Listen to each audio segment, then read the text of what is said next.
মানুষ নেক থাকি বোধ হইতেও সময় লাগে না, আর বোধ থাকি নেক হইতেও সময় লাগে না। একটা ভালো মানুষ বাদ হইতেও সময় লাগে না, কারণ আমরা রে বাদ মানাইবার লাগে 24 ঘন্টা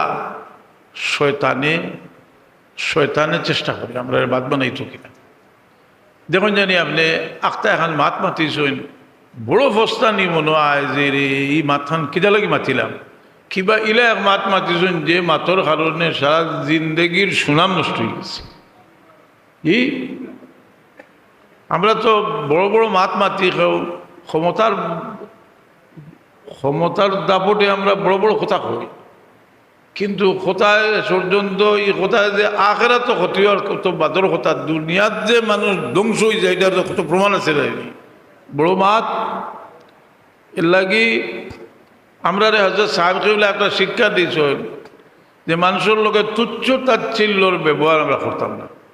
আমি জীবনে কোনোদিন হযরত সাহেব কিবলা কাছ থেকে তুই শব্দ শুনছি, উকিল শব্দ বহুত পুরানা মানুষ। জি, কেউ নাম করতে হইলে অন্তত তারা যেভাবে সম্মান দেওয়া যায়, কেউর বাড়ি যদি কোনো জায়গাতে হয়তো এই জায়গাটা একটু শুনতে খারাপ লাগে, তো কোনো বালা নাম থাকে তো একটা তাই গর্দিসুরি সাহেব রহমতুল্লাহ আলাই তান বাড়ে গর্দিসুর, কিন্তু হযরত সাহেব কইলা কইতা বারোগাত্তি সাহেব, সুন্দরটা তো কইয়া কইতা। কোনো কোনো জায়গার এক এক ইয়ে আছে যে গাঁত প্রত্যেকটা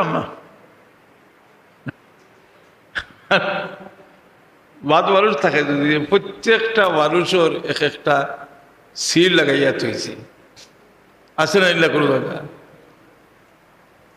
অর্থাৎ মানুষের ওয়ালা তানাবাজু বিল আলকাব বিসাল ইসমুল ফুসুক বাদাল ঈমান কইলেন।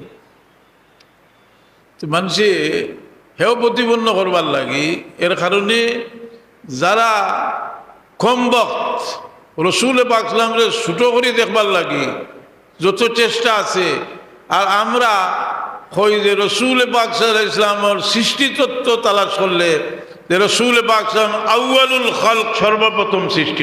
সুবহানাল্লাহ।